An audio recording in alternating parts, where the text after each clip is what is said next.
What's up, everybody? Good morning. Welcome to the DSP Morning Show here on DSP Gaming. It is Monday, the 23rd of February, 2026. Welcome to the show. We got a good amount of stuff to talk about today, including my having to walk back changes that I just made to try to do more positive stuff for you guys, but my hands are tied. We got news regarding Xbox and what just happened with the shakeup over there. People want to talk about denim and bananas. So I guess we're going to have a good show today. How is everyone this morning? I hope I find everyone well. What's going on? Let's see who we got this morning. We've got Caliban, Raygun, War and Peace, Daniel, OG Mr. Popo, Sean, Rainglow, Jason, Nature Based. Who else we got? Bave Lines, King Michael, Rose Diamonds, and more. Did I say John? I think I said John. How you doing? Broden, what's up? What's going on? Amoose, Toasty, how are you? Good morning. On the kick side, who do we got? Spoons. Roddy Trider. Matter-of-factly. Shooting Star Rock. Who else? Let's see. Just the most horrible sock account you could ever see. Like, show up, engage, and support. Nice name. Awful shock accounts. Bizarre pronunciation. Quantuminth. Most Tasteless is here. How you doing, man? There you go. So good morning, everybody. How you doing? Right? How you doing, my friends? Let's talk. Let's just get it right out of the way. Hi, Jasper Kitty. Jasper Kitty is here today.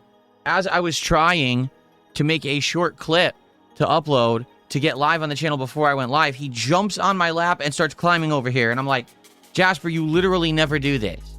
Like, you literally never jump and climb up on me. I keep trying to get you to do it, and he won't do it. And now that I'm, like, in the middle of doing something important, he jumps on me and distracts me. I hope you're all well. Let's talk. Let's get right into it. So yesterday, on the podcast, the suggestion was made that I leave my stream archives live on the channel after the streams go offline. Because currently what I do is after a stream ends, I private that stream so you cannot see the unedited archive.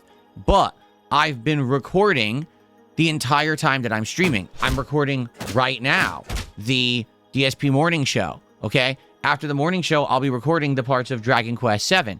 And then what I do is I upload them separately, I title them, I put thumbnails on them, and I put them into appropriate playlists so you can watch them after the fact. So I've always done it that way, and people love it, and people do not want me to change that. There's an audience that only watch stuff after the fact, and obviously they want that to continue. But the desire has come up to see the unedited streams. And I said, I don't think there's anything wrong with that. It's no additional work for me. However, it would mean there's going to be additional uploads. There's going to be 2 extra videos a day on the channel, one for the morning stream, one for the night stream. And I hope that there's no confusion. I hope that people don't get upset that there's more content. That was one of the reasons why I always privated the streams back in the day, because people said there's too much content. There's just way too much content and you're flooding our inboxes and things like that, right? So, people said yesterday, no, please leave the streams, the archives live. You should be good. We'd love to see that. Okay. No reason to not. So I left them live overnight. I go to sleep and I wake up this morning and already I'm being notified by multiple people. Hey, Phil, just so you know, last night your detractors were at work. They didn't sleep. Instead, they were on Twitter. They were on Reddit. They were in their Yellow Bus Discord, as I like to call it. And they were all talking overnight how they're plotting to take down your channel. And so what they did is they mass flagged your channel to YouTube, stating that you're violating their AdSense policies for having reused content. Okay? So if you haven't heard about this, this is something that happened last year to a lot of smaller YouTube channels, which I'll be honest, I am one of now. I'm not a big channel anymore, anything like that. You have to understand that I am small time. Okay? So what happened was, basically, channels all of a sudden started getting demonetized. And people were like, what's going on? Why are channels getting demonetized? Well, they were getting flagged for this weird reused content meaning, and no one knew what that meant. And when people looked into it, it basically was channels who had the same content kind of like uploaded multiple times on their channel. So for example, a stream archive, a clip of the stream, and then actually like highlights and stuff, and it's all the same stuff. So YouTube would say, oh, well, per AdSense, you're basically trying to monetize the same content a ton of times, and that's against our policies, and therefore your entire channel has been demonetized. Yeah. So imagine if overnight DSP Gaming gets demonetized simply because I left the stream archives live. Well, that's the end of my livelihood, because this channel is where I stream and do most of my content. This channel is where I get super chats, memberships. You know, I can't get demonetized. All right? I just can't. I can't take the chance. So it's either, hey, take the chance and see what happens when you already have a group of people who have threatened that they're mass flagging you for it anyway, or roll back the changes. Considering that the changes were less than 24 hours old, I rolled back the changes. So the streams of yesterday are now archived and privated, and you cannot see them, and you're not going to be able to see them. We're just going to keep it as is. So when I get people who come by the stream like that guy did yesterday, who's a YouTuber, and he says, hey, Phil, just so you know, when you private your streams, you lose the watch hours of that stream, so you should never do that. Next time I'll respond and I'll say, yes, except that you're not the same as me. You don't have a group of insane, obsessed weirdos who are trying to get you into trouble for things you don't do at every waking moment. And you probably won't have these people coming after you and flagging your channel for stuff while I do. Because it's funny, because it's been brought to my attention, oh, well, big YouTubers all do this. Moist Critical, right? He leaves his streams live, but then he also uploads, you know, the gameplay parts later. That's Moist Critical. Dude, that's one of the biggest gaming YouTubers on YouTube. He could do whatever he wants. He's so huge, he has a direct line to YouTube. He could talk to them at any moment about a problem to try to get it fixed. He's not worried about losing his income for a day or two. If his channel gets demonetized, it's going to get remonetized. He's fine. I'm not Moist Critical. I'm a tiny little guy who, if I get demonetized, I get screwed over and I can't support my family. All right? So, yeah, it sucks because, as you know, I most definitely don't like having to make changes and or being affected by the actions of these insane people, but I have to be careful. I can't just say, hey, do whatever I want and then lose my livelihood.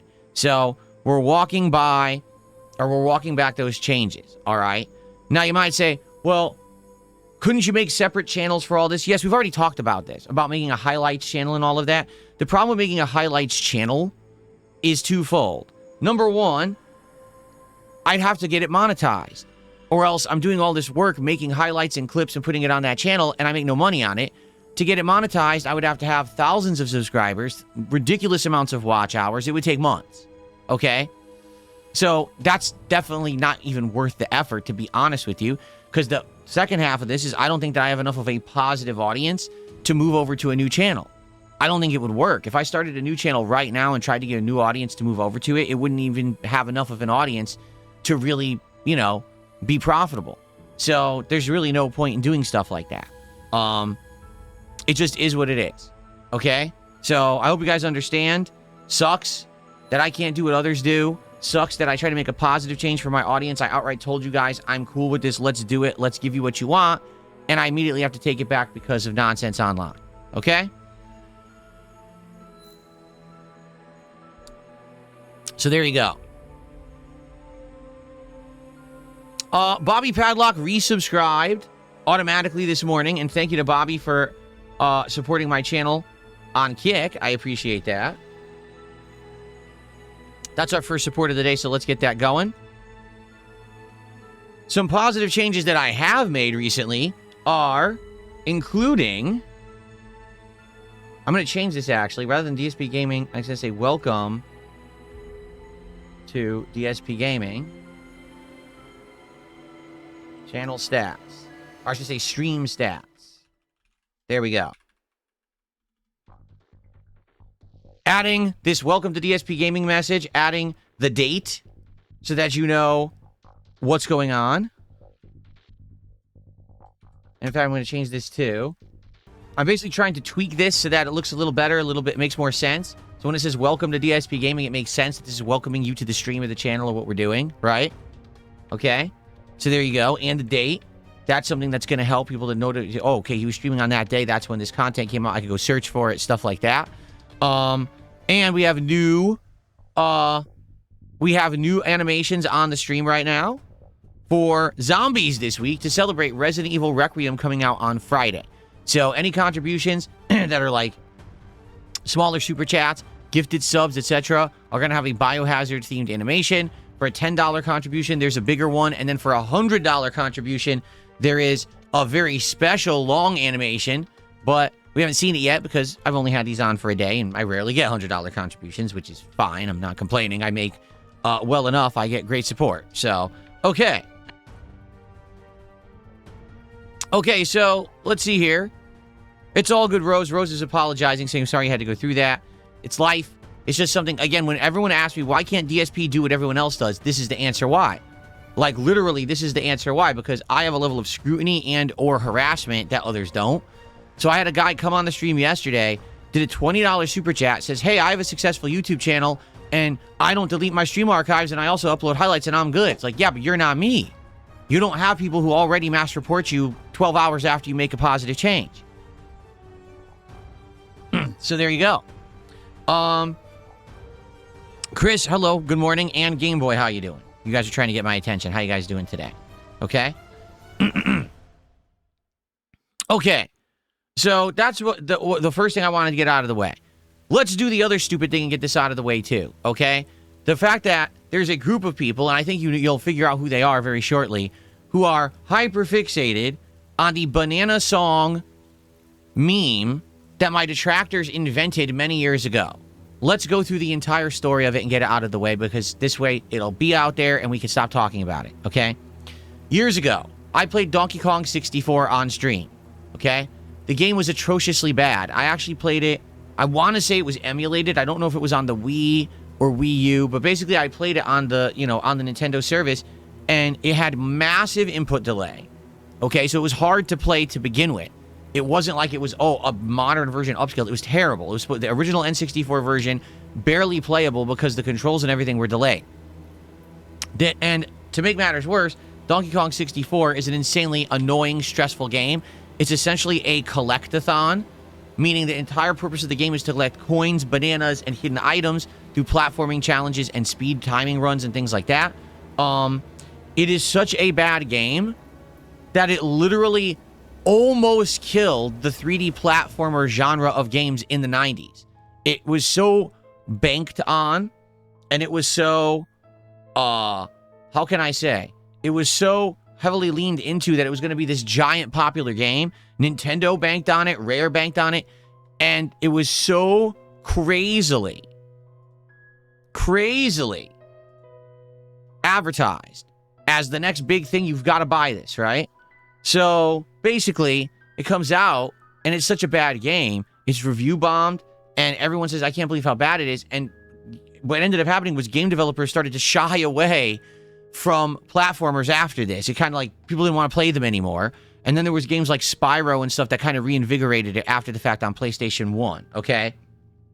Now, why am I bringing up Donkey Kong 64? Well, I did this playthrough, and it's kind of a legendary playthrough. What is this? Oh, that's a sound outside. I was like, what's this sound? Is that the song? No, there's like a loud, shrill sound outside my window. It sounds like a horn or something in the distance that's coming in my window. Okay, I thought it was the music. Okay, it's not the music. Hopefully you guys can't hear it. It's very annoying. So anyway, I did this playthrough of Donkey Kong 64 because we were trying to do retro games. We were trying to do different stuff for variety. I think it was like during the summertime when I was playing it. And as I started to play it, I realized all of a sudden, man, I bit off more than I can chew with this game. This game is bad. This isn't just like a game that's laughably bad. This game is like torture to play. There were certain mini games that were so hard to play and win, and it was just a major headache. How can I say? And so what I ended up doing was, as I was playing this game, I came to a realization. Number one, my trolls absolutely loved watching me play it because I was being tortured every moment that I was playing it, okay? But I was getting attention and views while I played it. I was getting support while I played it. But I also realized that I never wanted to play this game ever again. Okay, ever. Like, this game is so bad. I never want to ever be asked to play this game in my lifetime. And I was thinking to myself, how could I ensure that I never have to play Donkey Kong 64 ever again. Okay? So there's two scenarios. Scenario number one, I go back in time, like the Terminator, okay, to the time when the game was being developed, and I basically go to Rare, and I prevent the game from ever being made. Okay, so that was option number one. That one would be a little tricky to pull off, I think. Okay, so I went for the harder route, option number two, and I decided that I was going to 100% the game. Okay, getting every collectible, beating every minigame, doing everything possible to achieve in my run in the game. So that way, there's absolutely no reason whatsoever anyone could ever ask me to go back and play Donkey Kong 64 again. Now, to be clear, if they ever actually redid Donkey Kong 64, like fixed it, made it modern graphics, better controls, a better save system, maybe I would play it again. The problem is the original game is just such a horrid mess. I would never want to replay that version again, okay? So I did, if you can believe it. It was epic and it was legendary. I 100%ed Donkey Kong 64. It took several weeks, but I got it done. However, there were several times when the game was so stressful, so annoying, and so repetitively ball-breaking that I had a few mental breaks during the course of the playthrough, okay? And so there was this one time where basically I was playing the game and I don't even remember what happened, but I started singing. I just made it up on the fly. There were many times during the playthrough when I started singing, because I do this sometimes when I'm having a lot of fun, or maybe when I'm really like my head's about to explode. I'll just start singing, okay? So I started singing a song and I just made up the lyrics on the fly. It wasn't like I'd written down the lyrics and here's a song I made up. I just started singing anything, okay? So it was a bunch of gibberish and nonsense. So it was like, I want banana, tasty banana. And it was like, I don't even remember. I have the clip. In fact, do we want to bring up the clip again? Because I can't remember what I actually said in this song. Okay, let's find it. Let me find it and we'll watch it again so I can get the lyrics correct, because I don't remember them. Here it is, okay? Let's mute this music here. Okay. See, so many people are so crazy, like obsessive, weird, hyperfixated, autistic levels of crazy about this song. They're actually putting the lyrics in my chat right now. Okay? And it's like, what the fuck? They're actually that nuts. For me, this is a one-off moment during the playthrough where I was so stressed and I just wanted to like let loose and I just made something up as I was playing. But to them, it's like an epic meme that they've repeated for like 5 to 7 years, and therefore it's ingrained in their head. To be honest, I don't even remember when I played Donkey Kong 64. Let's find out. I actually don't even know that. Let's see. Videos. Actually, I should get playlists.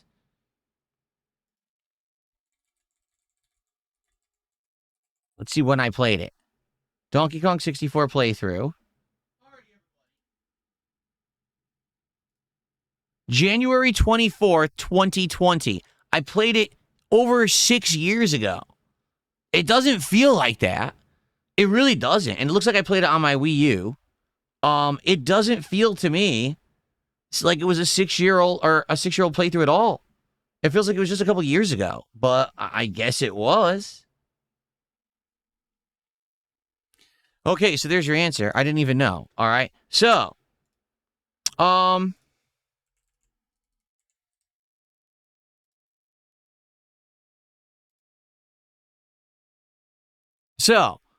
saying this song, and here it is. I'm going to listen to it. Here we go. Banana, tasty banana, put banana in my mouth, squeeze the banana. Squeeze banana. So literally, it's 10 seconds. It's 10 freaking seconds, okay?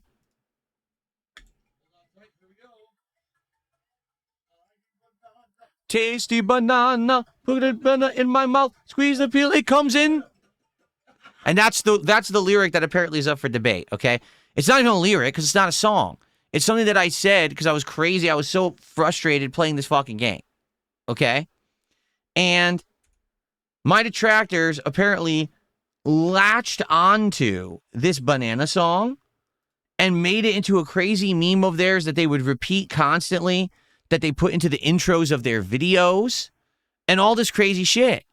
To me, I never even knew that it was this thing that they talked about because, again, I don't follow my detractors. So I had no clue that this became like a legendary meme in their circles, that they talked about it, that they laughed about it, that they sung it, that they thought it was some kind of a celebratory thing, acting like, oh, you see, this is the joke that DSP is, that he made this song during Donkey Kong 64. For me, it's like some innocent, stupid thing that I did to let off steam during a playthrough because I was freaking out. And like I said, I was having mental breaks and shit. You know what I'm saying? Anyway, so what ended up happening was, after years of this being a thing, I finally caught wind that it was a thing because you guys were talking about it in my chat or whatever. My moderator started telling me about it and stuff. And I'm like, all right, well, I don't really care. Like, it's not a big deal to me that this is some kind of a meme. It's not even offensive or anything. It's just stupid. It's about me singing about squeezing bananas because it was something dumb to do during the Donkey Kong playthrough so that I didn't lose my brain, right? So we actually made an emo of it. We actually made an animation for it. And we made a highlight clip of it that was all thrown into my content, okay? You can see right now in the Kick Chat, there's my face on the dancing banana. And I actually had that as an animation during last year's Donkey Kong Bonanza playthrough. We would say, I need banana, tasty banana, when a certain level of contribution came in. Okay, and I thought it was great. You guys seemed to like it too. The only bummer was Donkey Kong 64 was boring as shit, right? So it didn't ended up not being as big as it could have been, all right? Now, as for the clip, which we will watch now, this highlight clip, which apparently is being hyperfixated on by a bunch of, again, mentally autistic people who can't not focus on shit like this. They think this is important or something. This highlight clip is in my playlist of stream highlights from over the years. I didn't make this clip.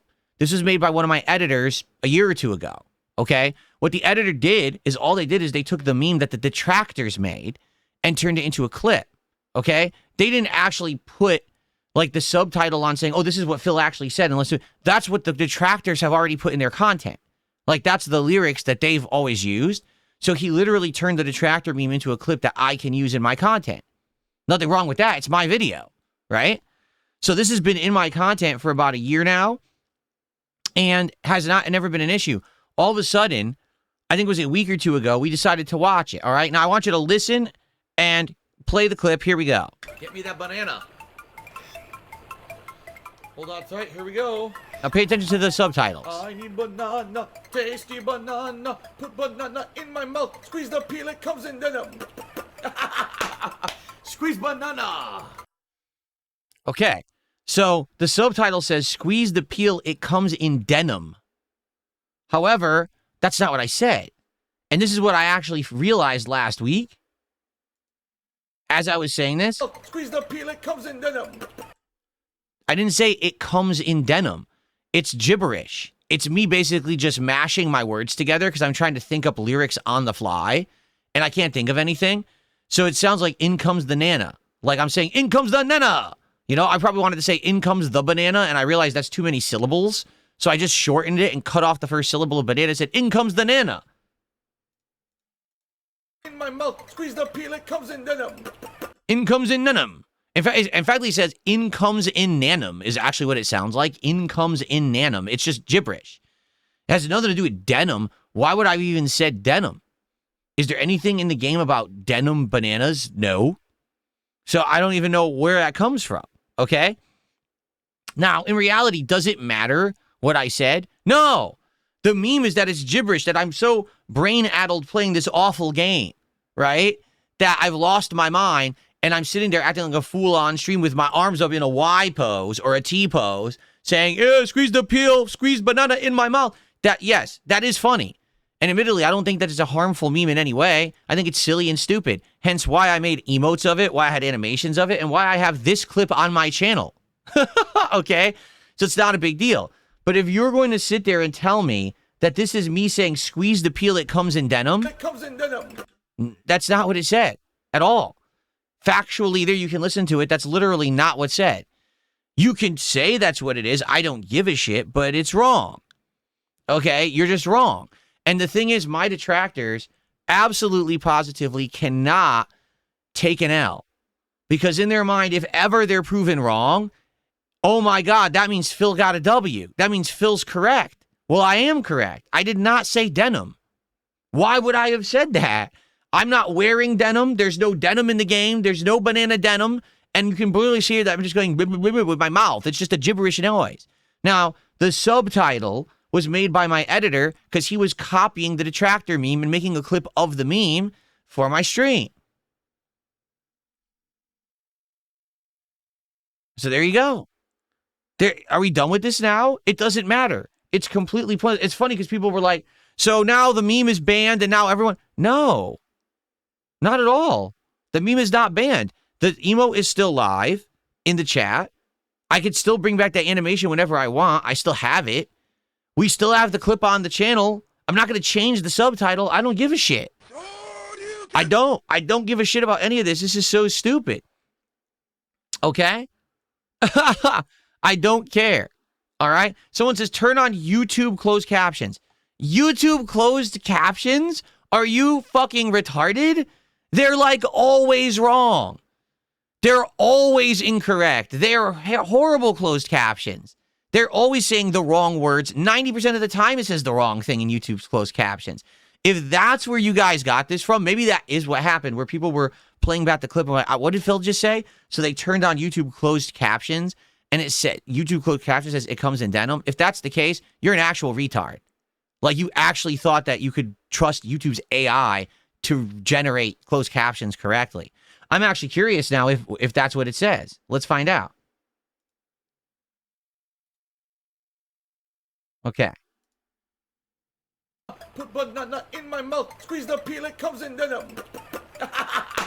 No. Squeeze banana. No, look. Squeeze the peel. It comes in and it doesn't know what I said because it's gibberish, so it doesn't say denim. And then it jumps to then squeeze banana. So even YouTube's own closed captioning system couldn't identify the word. It made it gibberish and it deletes the word because it doesn't know what it is. It doesn't say denim. Done. We're done with this shit forever. You can eat a fucking dick. Seriously, every one of you fucking weird, obsessive losers on the internet can eat a fucking dick. Even the thing you thought would back you up didn't back you up. You're fucking retards. Okay, now we can move on.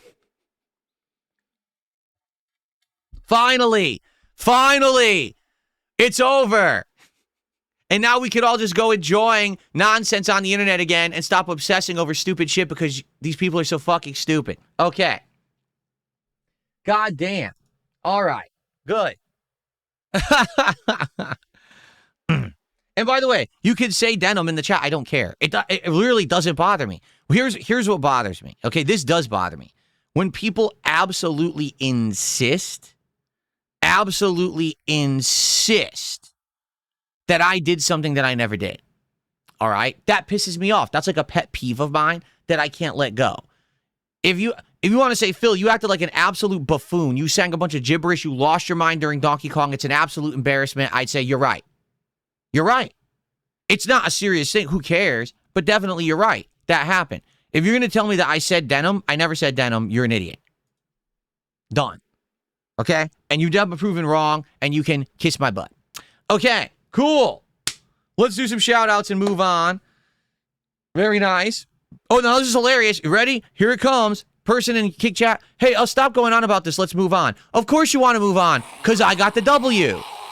Just like last week, right? Last week, when we were talking about the whole thing with demonetization and YouTube ad revenue and engagement, and then we were talking about LTG maybe has a kid, and why wouldn't every single woman in the state of California claim that there's a baby daddy so they can get a free paycheck from a court ruling? And as soon as I won the argument, hey, let's move on. Of course you want to move on, because you're a fucking pathetic, limpdick loser. And you want to argue with me about something until I win, and then when I win, you want to move on because, oh, you lost.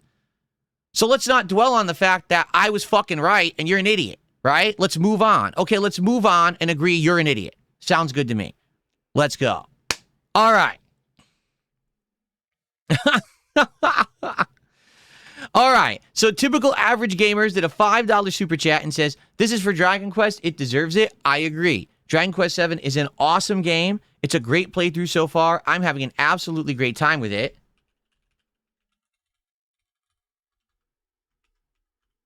And I can't wait to play it today, so thank you for the support there. Typical average gamers. Let's see here. The Nickster97 did a $5 super chat and says, if you believe you didn't say it, turn on YouTube closed captions. The copium is crazy. We did, and YouTube acknowledged it as gibberish and didn't say denim. You lose. Thanks for $5. Thanks, Nickster, who now your name will be on my leaderboard all day. Thanks for the challenge. I'm always up for it. Take the L. Okay. And then Vassal with a 1313 super chat says the detractors will be on their deathbed suffering from dementia and their family will be saying, what is DSP and why is he talking about bananas? Yeah.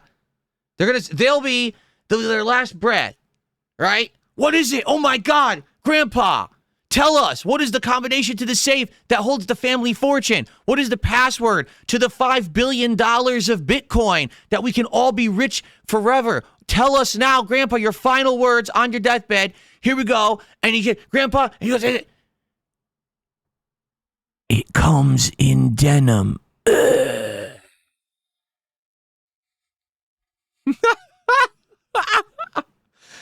Thank you, Vassal. I appreciate that.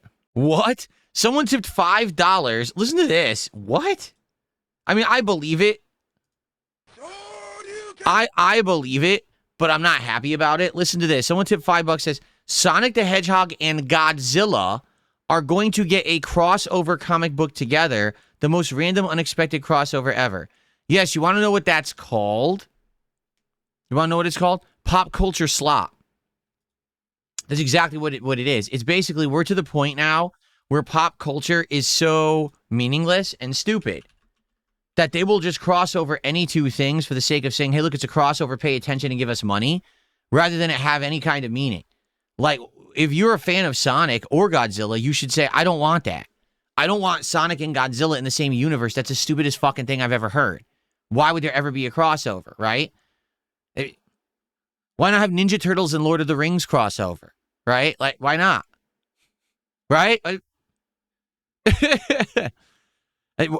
You might as well. It doesn't make any sense. It doesn't fit. It doesn't jive. It's just smashing two things together and saying, hey, it's so weird. Hey, pay us for it. No. It's not fun. It's not original. It's not intelligent. It's just stupid. Stop it. Kind of like they're doing this with food too, right? You got to put bacon in everything. I put bacon in my chocolate sandwich or something. Like, what the fuck? You did what? You made a sandwich of chocolate bars. You put real bacon strips in between. That's fucking disgusting. Oh, but it's a mashup of food you like. No, it's dumb. They don't go together. They don't even taste good together. You're a fucking weirdo. Don't put Sonic with Godzilla and don't put bacon in my chocolate. And goddamn it, stop putting bananas in denim.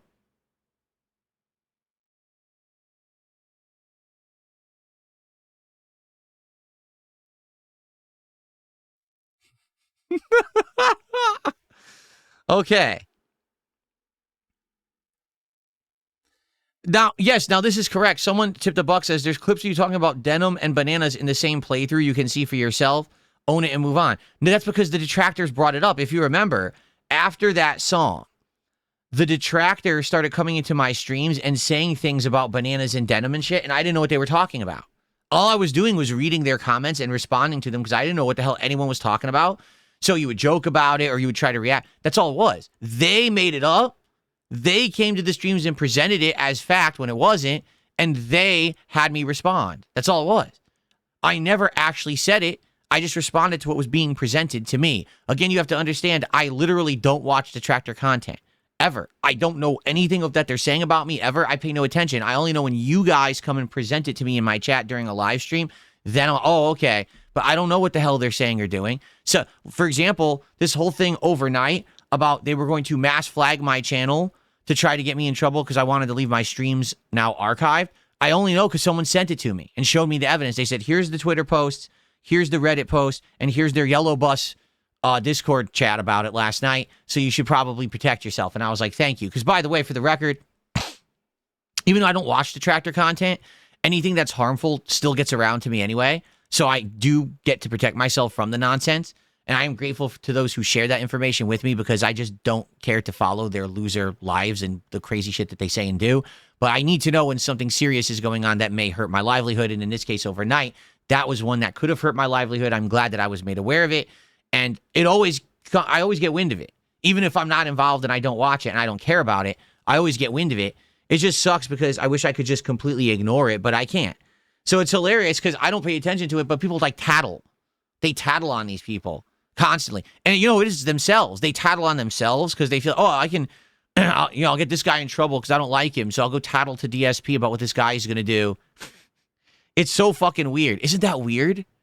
It's bizarre behavior. It's definitely not normal human behavior. There's some weird shit going on there where their heads have been snapped and, their psyches are broken. I don't know. Anyway, HoboX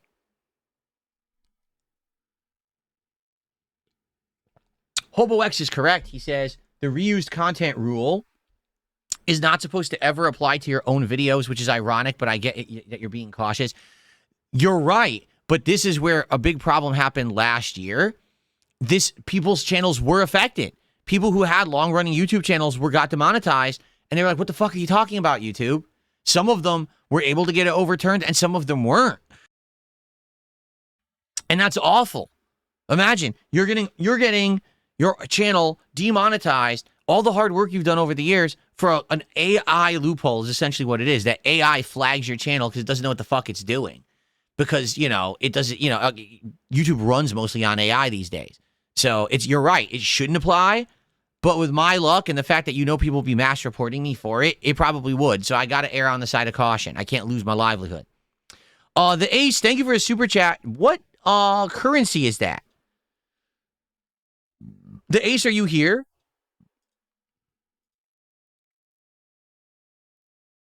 Because I'd like to know what currency that super chat is so I can get you proper credit. He says, support for Hollow Knight, opinion on the game. Oh, I love it. Hollow Knight is great. The Ace, you're here? What currency is that? Just so I can convert it for you and make sure that I give you your credit. But yeah, Hollow Knight's amazing.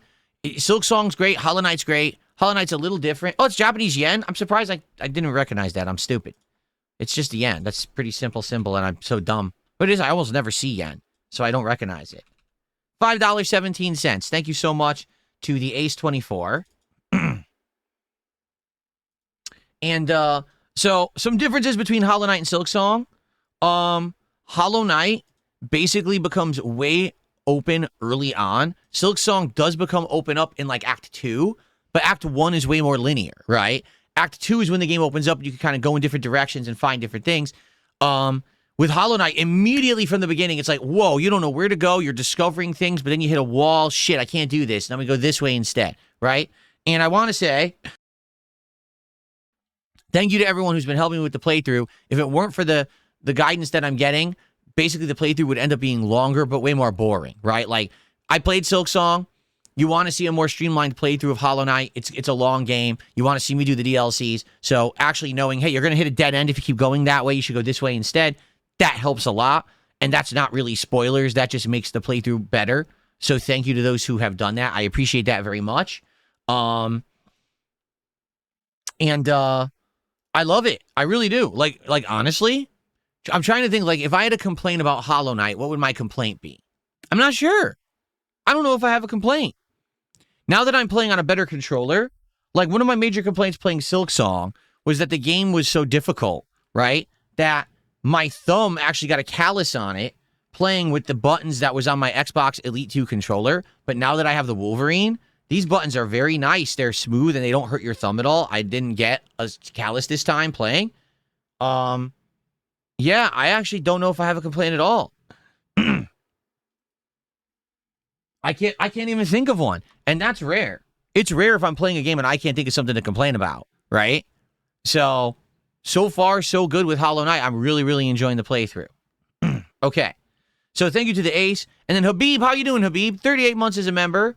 And he says, HU. I don't know what that means. Who? Who to you? Habib Gaming, if you wanted to ask me something, tag me in the chat, okay? Cool. All right.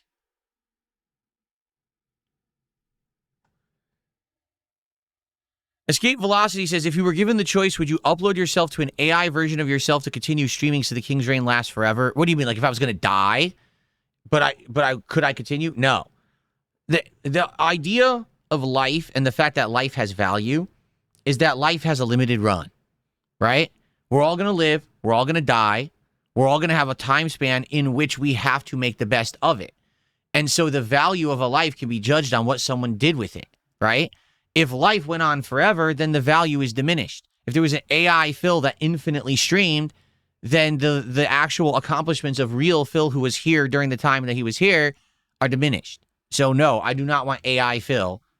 You get me for now while I'm here? Enjoy me while I'm here? Because I'm going to be gone someday, and there's nothing we can do about that. That's just the human condition.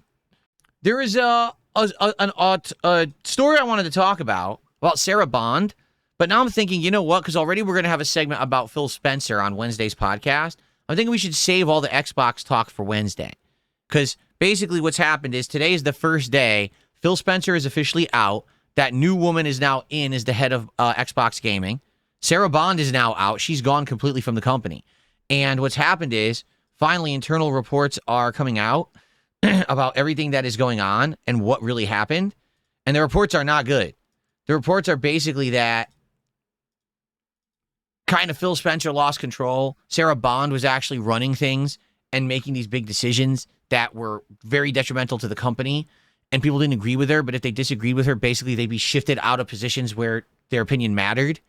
And she'd basically surround herself with kind of yes men mentality people. And therefore, all these initiatives recently, like the cloud gaming, everything is in Xbox. Those were her ideas that she championed and pushed. And because she was in charge, essentially, no one could tell her no. And she tanked the company.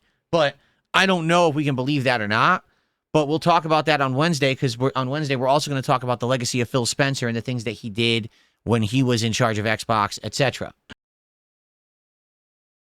So let's talk about that Wednesday because we're already 45 minutes into the DSP morning show. We might as well come back to that later in the week. Do I like Red Bull? No. Oh, no. I never liked Red Bull. When Red Bull released, I tried it and I was like, that does not taste good. I don't know what's in that thing. You know, that was before we understood what taurine was and all this weird shit that they put in those energy drinks. And I never liked Red Bull ever. I've had different I've had a Red Bull in vodka. It's disgusting. I just don't like the flavor at all. Now, I know that they've made other flavor Red Bulls over the years that they attempted to make it taste better, but nah, Red Bull ain't for me. You say it tastes like battery acid? Well, I've never tasted battery acid, so I can't make the comparison. Maybe you have. And if you feel like it tastes like battery acid, I guess you can say that. I'm definitely not going to say that because I prefer not to suck on batteries. What is taurine? You don't want to know. I'm just going to say it that way. You just don't want to know. Okay? You ready?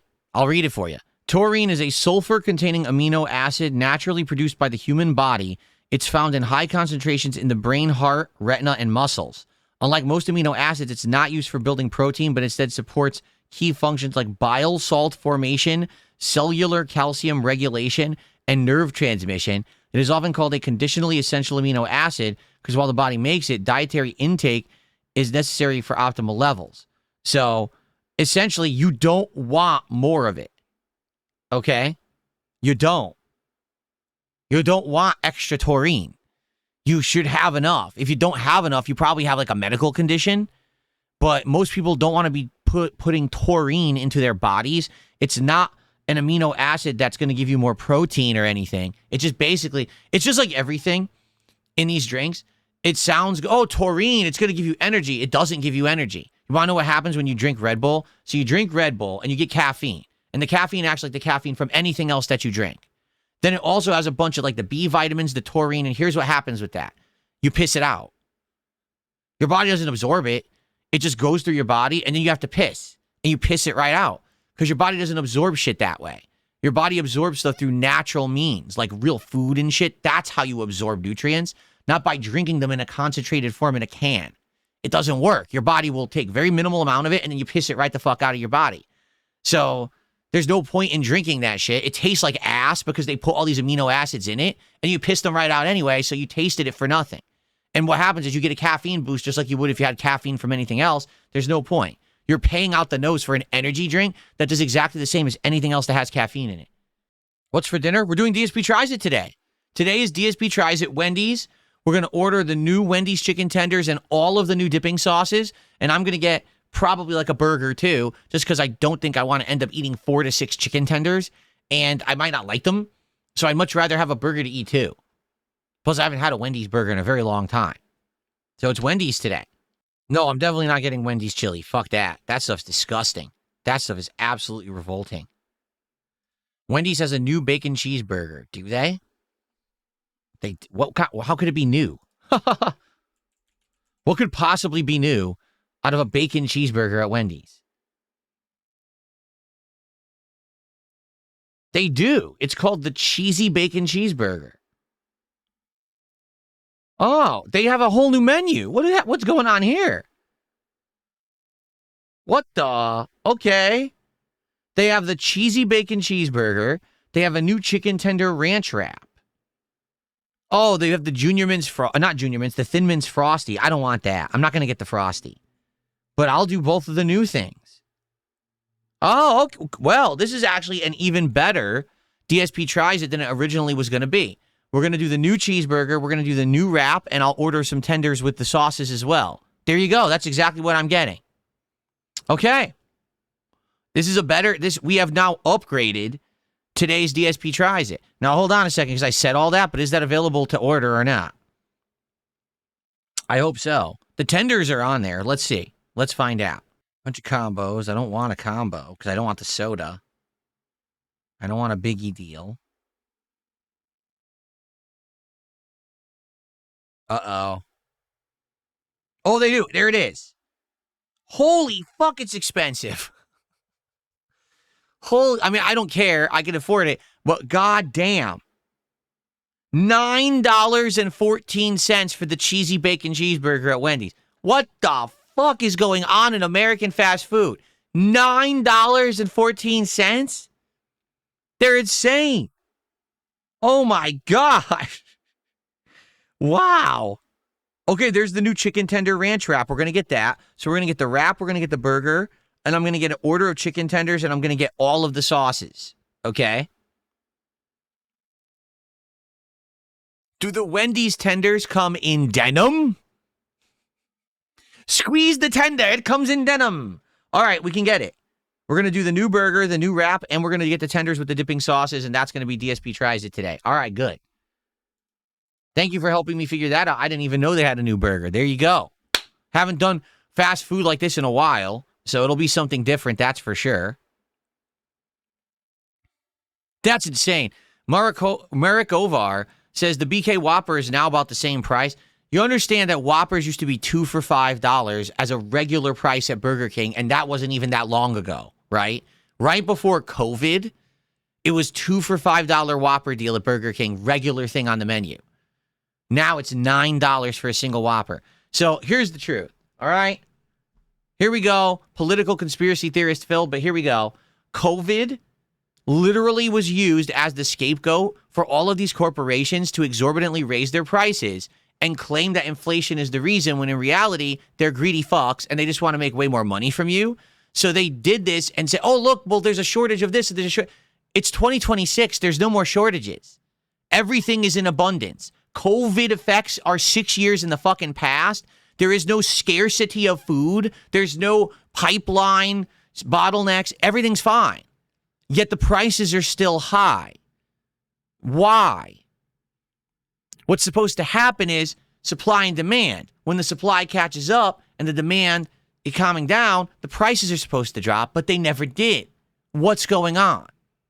There shouldn't be $9 single cheeseburgers when 6 years ago it was 2 for $5. It doesn't make any fucking sense. Someone's benefiting from this, and it ain't us, right? It's someone else out there who seems to be pulling the fucking strings and making a fortune off of us, and no one's doing anything about it.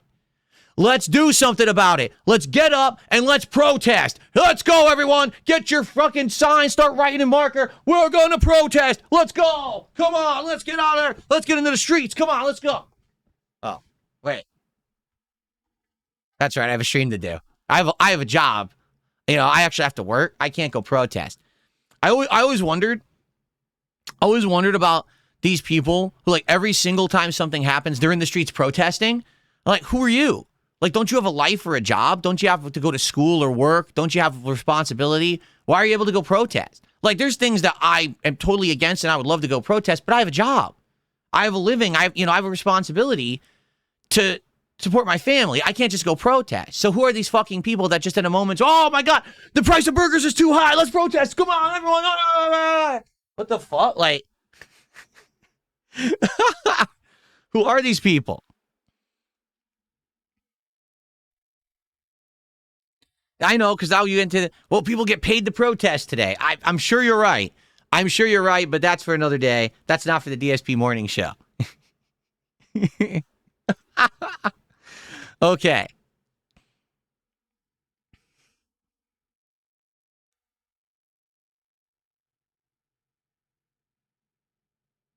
If COVID events are 6 years in the past, why did I ditch the 10-year plan? Because the 10-year plan was based on things 7 years ago now that were bad, and now things are good. The 10-year plan was very simple, okay? Things were going very poorly for me, okay? Things were on a downward turn for my work. I was making less money. People were fucking with me all the time, and basically I was in financial ruin. I needed to make a turnaround, and the 10-year plan that was discussed was, with 10-year span, I was going to phase myself out of being an online content creator, get an IRL job, and start to go into an IRL career. And by the end of 10 years, I just done with streaming, and I'm doing stuff offline for the rest of my life. That's what the 10-year plan was, because at that point in my life, so much was being controlled by nonsense on the internet, right? My income, my livelihood, whether I could even afford to do basic shit, it's fucked up, right? But things turned around. Things are much better now. I'm in control of my destiny. I have a great job that's doing really well, right? I'm doing well for myself for many years now. I'm on an upward trend. Why on earth would you say, I need to phase out of something that's doing much better now and I'm in a better position in my life? In fact, what's happened is since COVID, the whole thing flipped on its head. Because it used to be, oh, well, if I get an IRL job, right, that's going to be more consistent. That's going to be more dependable, career and everything. But it's the opposite now. Now in the United States, the job market out there is so bad, even though you don't hear about it reported this way. But the job market out there is so bad, most people don't have a full-time job. What they have is 2 or 3 part-time jobs because they won't even get a full-time job anymore. No one will hire them for one. That way they don't get health care. They don't get benefits. They get nothing. They just have to go from job to job, bouncing around, trying to keep a fucking living, trying to make ends meet for their families. The era of career jobs where you start at the bottom, you work hard, then you get a mid-level position, then you get like a manager's position, then you get like a supervisor position, and then you can do that doesn't exist anymore. Now you are at the bottom your whole life. You're a fucking ant that gets stepped on, misused. You don't get the hours you want. You don't get the health care you need. You get nothing. And that's the American employment system in 2026. So essentially, and by the way, not true. Okay, ban you. Not true. Fuck you. Since you think you know better, go out there and get a fucking job because you don't have one. That's why you're sitting on my stream right now, midday. You don't have a fucking job. So you don't know what the fuck you're talking about. Okay? So anyway.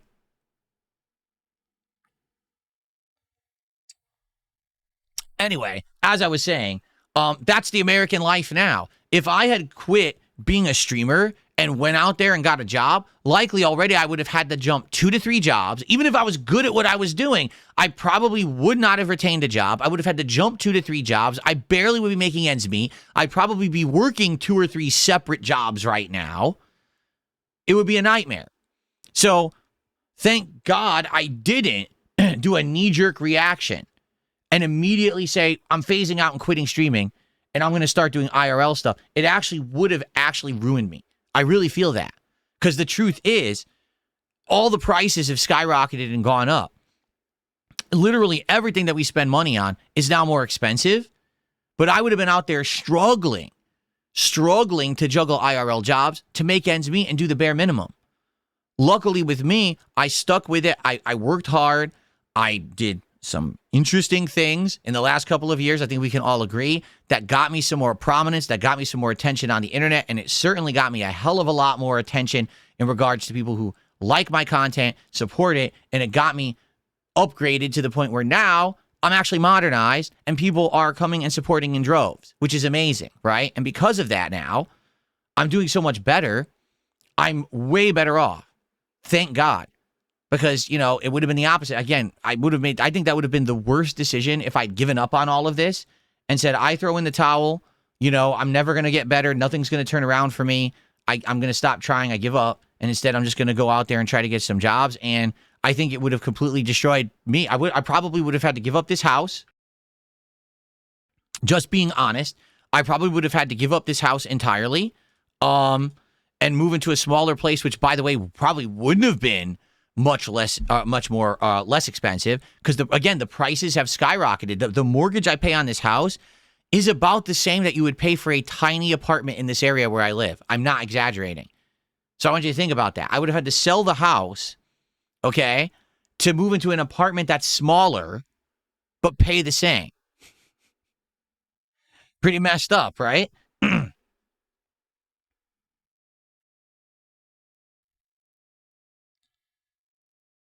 No, this job is not exposed to downturns in the economy like an IRL job. It actually isn't, because I've had ups and downs, and literally no matter what happens out there, people come watch and support. It's been a constant.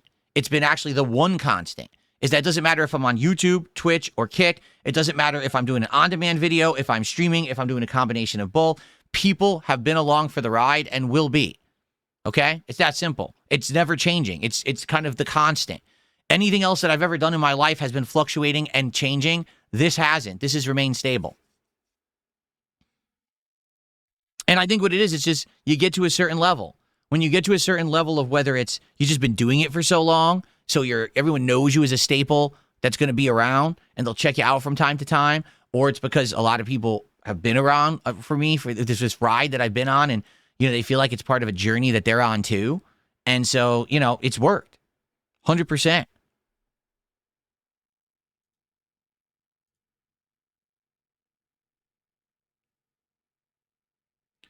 Someone tipped $5, says, did you have any plans for your channel years ago that changed because of your detractors? Well, the truth is I'm sure. I'm absolutely sure. I'd have to think hard about that, though, to try to remember. To try to remember specifically if there's anything that had to be, like, just completely thrown off and canceled. I'll give a few examples, okay? So, example number one, and this one was just so long ago, right? When I first was going to use Patreon, which at the time, everyone was jumping on using Patreon. So this was like 11 years ago. I think it was like 2015 when I started using Patreon, right? One of the things that was examined and was being considered was doing private content for my biggest supporters. So maybe if you're someone who joins at the highest level of Patreon, or you're contributing a certain amount a month, then you have exclusive access to an early video or an early stream. And right out of the gates, before we even had like thought about the idea and figured out exactly what it would be, my detractor said, well, we're going to immediately have one person pay for it. So let's say it was a $20 a month contribution to get in on this exclusive club, right? We're just going to have one person pay $20. They're going to go in, they're going to rip that content, and they're going to put it right out on the internet. If you do a private stream, we're going to give that link, and we're just going to publicly post it all over the internet. You will never be able to use Patreon for anything private whatsoever because we don't like you. So immediately there was something that I was never able to do, right? Because of the detractors. I guess there is another one. The only other one that really comes to mind is the whole sponsorship deal thing. I can never get a real sponsor, ever. Like, even if there's someone who like, oh, we like your content, you could use the product, and it's something that we think would sell with your viewers, I could never get a sponsor. Because the moment that anyone says we're going to give something for free, we're going to give you an advanced copy for a review, we're going to give you a product to plug, and then you get a code or whatever, my detractors go and harass that company. And that company, whether or not they care, because most of the time, the company doesn't give two shits about me or anything that I've done. It's just that they bow down and bend over for people on social media these days. A lot of these companies are like beholden to the internet, right? And so, if you're going to get a hate mob coming at you because you have association with Darkside Phil, you're just going to cut the association with Darkside Phil. And it's happened with chair companies, it's happened with video games, and it happened on Twitch. I couldn't believe the way that Twitch behaved. Okay, seriously. The the way that Twitch behaved was disgusting because they outright lied to me, which is insanely dishonest. So with Twitch, they started a program where it was a sponsored program where they would have a dashboard. And if you were a partner on Twitch, you would see offers. Play this game for a certain amount of time on stream and receive a sponsorship fee for it. Okay? So the first one I tried to do was World of Tanks. I signed up for it.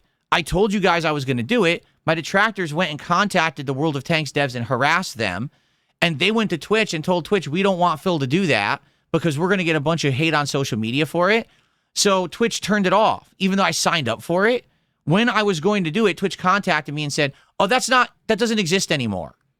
I said, what do you mean? Oh, that's an error. It doesn't exist anymore. Okay. Then I reached out to my mods and I said, so you guys are in the partner program. Do you still have the World of Tanks sponsorship? Yeah, we have it. So they lied. They didn't actually, it wasn't that it wasn't available. It's that they were taking it away from me because they didn't want my trolls to harass people on social media, which is something I don't control. Obviously not my fault, but I get punished for it. Okay. Then there was another small game. I don't even remember the name of it anymore, but it was an indie game. I took the sponsorship opportunity. I was playing their game on stream. And as I'm playing it, the detractors went to their Discord, harassed them. They reached out to Twitch and Twitch basically said, well, it's too late. Phil's already playing the game. There's nothing we can do. Hands are legally tied. It was a contract you signed. There was never any criteria saying only certain people could do this sponsorship. So he's got to get paid. So I did get paid for that one. Okay. And then there was another one. And this was the last one I ever got was for Assassin's Creed. Now, I don't remember particularly which Assassin's Creed game it was. It was many years ago. Again, this was when I was on Twitch, right? And I just like everybody else, I was already playing the game. Like I'd already been playing this particular Assassin's Creed game. And then the opportunity showed up in the dashboard and I took it and I streamed the game. As I'm streaming the game, once again, my detractors go to the Ubisoft social media. They start harassing them and shit. And so they went to Twitch and basically, here's what happened. Again, they were legally forced to pay me for the sponsorship because I didn't do anything wrong and it was the terms of the agreement. But basically what Twitch said was, well, it's obvious DSP is always going to get this harassment no matter what he does. So we're just going to turn off his dashboard. So they actually had someone, listen to this, they had someone in the company come to my dashboard and hard code it out, meaning my opportunities were always off. They actually had someone do that because they realized I was going to keep taking the opportunities and making the money. And then my detractors were going to keep harassing people on social media for it. And they didn't want to get flack for it. So they actually had a coder code my dashboard off. So my dashboard was always empty. And I would contact at that time my partner manager from like once a month. And I would say, my dashboard is still empty. I don't understand. And he would say, oh, it has nothing to do with you. You never did anything wrong. It's just that we don't have anything for you right now. There's no opportunities for anyone. And of course, then I would go again to my moderators who were partnered in the program and say, do you guys have opportunities? They'd be like, oh yeah, there's this one. There's this one. I don't have any of them. And it was gone forever. Like literally it never showed up ever again for me. The dashboard was always empty. And then they got rid of my partner manager. So then I had no one to even talk to about anything. So yeah, this is just, again, that's probably what I would say. A few of the things over the years that 100% are affected by my detractors. You know what I mean? And it sucks when it happens. Again, it's always something that's not my control. I can't make a bunch of no-life losers not harass people on like Twitter, right? Like, how do I stop that? I can't. But that's, you know, that's how the system works. All these companies are such pussies and they're so beholden to the system that the moment that they get any kind of little harassment, it's like, gee, there's 1,000 people who are sending me nasty messages. Why don't I just block them? No, instead it's, well, let's just cut off the association with the guy who literally did nothing because he has a hate mob that follows him around. You're basically, you're punishing the person who's being bullied. So you're also bullying the person who's being bullied. How does that solve the problem or make anything better? It doesn't. All it does, it perpetrates more fucking online bullying, but these companies are cowards and pussies and don't ever smarten or wisen up. They just say, what's the easiest way out of the problem? Oh, just block the guy, right? Lame as shit.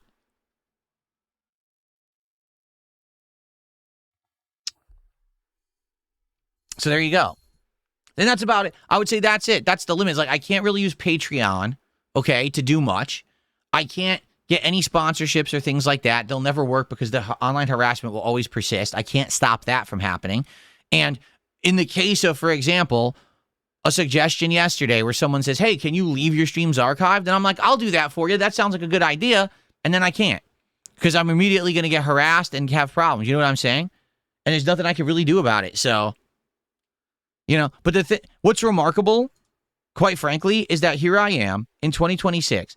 I am doing better than I've ever done before. And I mean that. I'm doing better today than I did back in the day when I was popular on YouTube and was getting 10 million views a month. I'm serious. I'm doing better right now than I was doing then.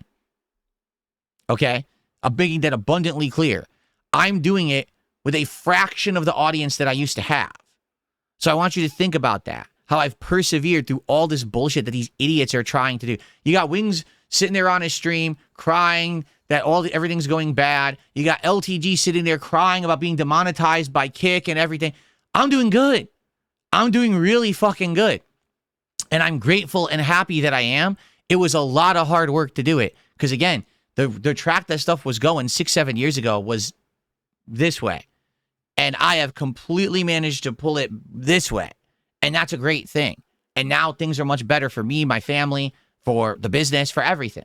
And that's it goes hand in hand with you guys sticking it out and persevering through the crap and or seeing through the crap. Particularly the last couple of years, a lot of people having new eyes on me and saying, what the fuck? All that stuff people said about Phil was bullshit. He's improved. He's different. It's not what people say anymore, right? This is such nonsense. That's completely false. Catch your ban, you fucking idiot. You guys think that he knows what I make. You don't know what I make. None of you know what I make. Not a single one of you on the internet knows what Darkside Phil makes. You have no fucking clue. At any given moment, we've got a stream going. That stream has ad revenue on it. That stream earns money in the Kick Partner Program. That stream also has super chats, memberships, subs, all coming in. There's tips coming in. You have no fucking clue at any waking moment what kind of money I make. No one. Not anyone but me. I'm the only person that knows what I make. And that's a good thing. Because it leaves me in control of my destiny and not a bunch of no-loads on the fucking internet that don't know shit about shit, but they think they know anything. No, I did not make less this year than last year. I'm doing very well for myself right now. It doesn't matter what you want to believe because reality is different from your very twisted, disgusting fantasy of all the weirdo shit that you talk about every day in your Yellow Bus Discords, okay? One idiot. But people are so dumb. They really just don't understand anything. They're that stupid. There's no metric you can follow to figure out what I make. It doesn't exist. There's no metric that you can look at on any public page that will tell you how much money I make. You're an idiot. You're legitimately stupid. And you believe it because you listen to stupid people who, here's the real truth. The people who don't like me are the worst, most gullible, most stupid people because they follow people who literally lie to them daily, but they believe it because they're gullible and they make these people money.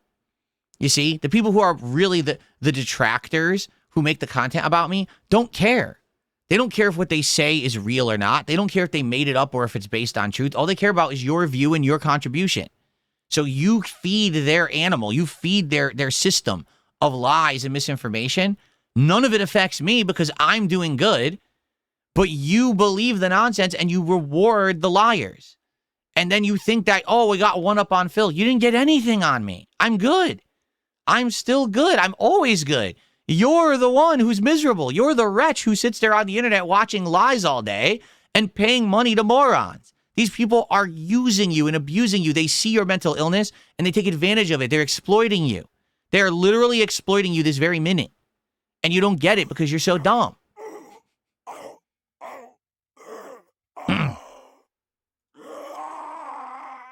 Twisted Gloomy, I have no idea what you're talking about, but thanks for the money. I'll gladly take your money.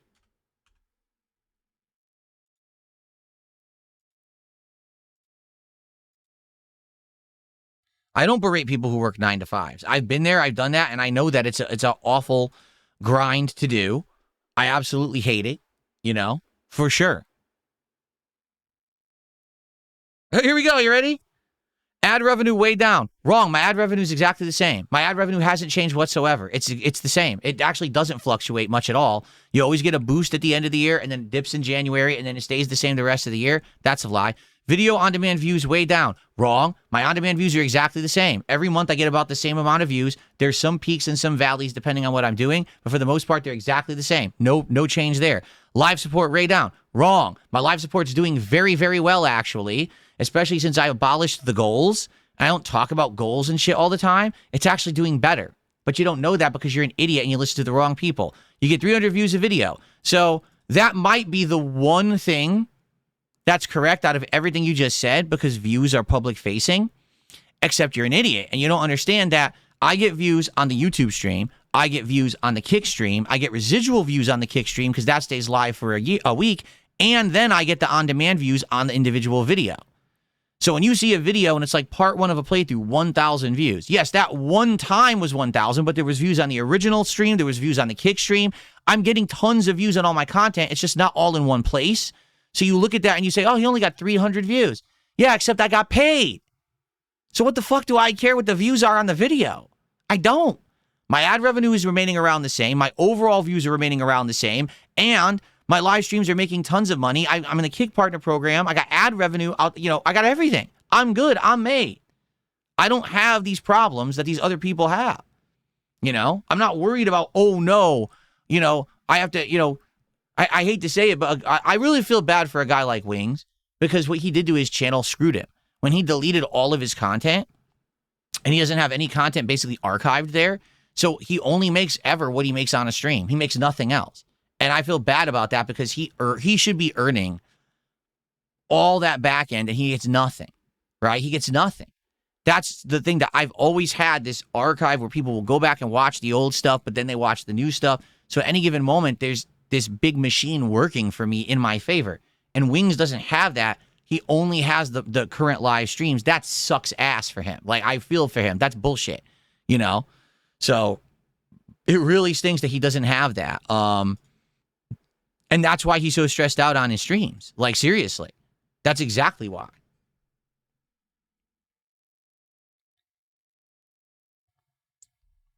But that's why you have to understand, despite the fact that people categorize me in with these other lolcows, I'm nothing like them. I'm doing much better. And that was purposeful. That was intended. That was by design. And it was a lot of hard work to get to that point, but I'm there. You see?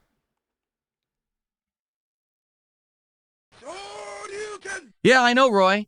He did a $5 super chat, and he says, it's sad what these detractors do. You lost mods, your sponsors. You can't leave archive streams. Yeah. And the thing is, again, they will be like, oh, this is a big W. We won. We did something. What W? I'm just doing exactly what I have been doing and being successful doing all along. Sure, it sucks that I can't do the next cool thing that people wanted. I would have loved to leave the streams archive, but I can't. What can I do? But I'm still good. I just keep doing what I was doing anyway. No problem. No negative change for me, but, right? That's life. That's so silly, because some people are saying, then why would you get upset if support is low on a particular stream? Just because support is low on one particular stream does not end me, okay? It doesn't. But if you're someone who operates a business and you want to be successful, you want to be successful all of the time. Now, it's not possible to be, but you still want that, And there's nothing wrong with wanting success all the time. If anything, this year, I'm in a situation where I'm purposefully setting myself up that I know I won't be successful all the time. I'm trying indie games that may or may not work. I'm trying new things, new genres of games. I'm breaking out and I'm trying Deadlock. My God, can you talk about anything a little bit so different from what I normally would play, right? I'm doing Lego streams. I'm doing things that are outside the box of the content that I was known for doing for so long. There's going to be streams that don't go well, and that's okay as long as we balance them with streams that do go well. There's nothing wrong with that at all, right? That's fine. But when you run a business, and maybe one day some people who don't get this will get it if you ever get to this level, right? If you have something that's your own and you're working it from the ground up and you're busting your butt, you want to have success at every moment you can. You don't want to have a time when you're not successful. That sucks. It feels like you spun your wheels. You didn't get the outcome you desired or you were working toward, and that's very frustrating. It doesn't mean that the world is ending because you had a single day when things didn't go your way, but it sucks. Even someone who's running an insanely successful business, a restaurant, a Fortune 500 company, or a fucking lemonade stand, right? If you have a day when things suck, it still sucks. You still feel it. And particularly when you're a self-employed person, you own that business, it hurts more because that's your baby, right? It's not like you're a cog in a machine and you're, who cares if the big corporation fails today? It's my business. I want my business to do well every day, and it should. And if it doesn't, it's disappointing, and that's okay, right? But I tell you guys all the time, the sky is not falling. If we have 1 or 2 bad streams, it's okay. We just can't have it be a pattern. If we have a game that all of a sudden is not performing anymore, we'll move on to other things that will do well, because that's how you're successful in a business or in life in general. You focus on the things that work and you give up on the things that don't. You don't just keep working on the thing that doesn't work. As much as I would like to keep playing Call of Duty right now, it ain't going to work. I give up. I'll play the next one and give it a shot. But that's how you can work. And again, maybe that's the problem with a lot of people. They focus on the wrong things. They focus on raw views, or they focus on this factor or this aspect, this metric. I think I found it. It took me a long time, but I think I found that balance that things are working. And I'm happy for it. Okay? Darth Fig, how you doing? A $5 super chat. He says, I played Undertale for the first time, and then I watched your playthrough of it. It was awesome and funny. Mushroom Dance. That is a unique game. That is an absolutely unique game. Shocked that it actually exists and or got popular, but happy that it did. It stands out among the pack, man. A game, just think about this, a game where you can play it as a pacifist, right? Any last minute stuff, or shall we play Dragon Quest now, guys? I'm down to play Dragon Quest if you guys are ready. Thank you for the early support, everybody. That's very nice of you to bring in like 50 plus bucks on a morning show. Is very nice. Really? Morgantist did a $5 super chat. Says, for Retro Night, you should play a Pajama Sam game. It's chill and not rage bait. What is Pajama Sam? Let me look that up. Let's look up Pajama Sam. We already have a bunch of games that are going to be eligible tonight, because you guys had me wishlist a ton of stuff last week. What in the holy hell is this? Pajama Sam? 12 years old. What the hell? These are games for like little kids. There's no need to hide when it's dark outside. What? Point and click adventure, nostalgic and casual.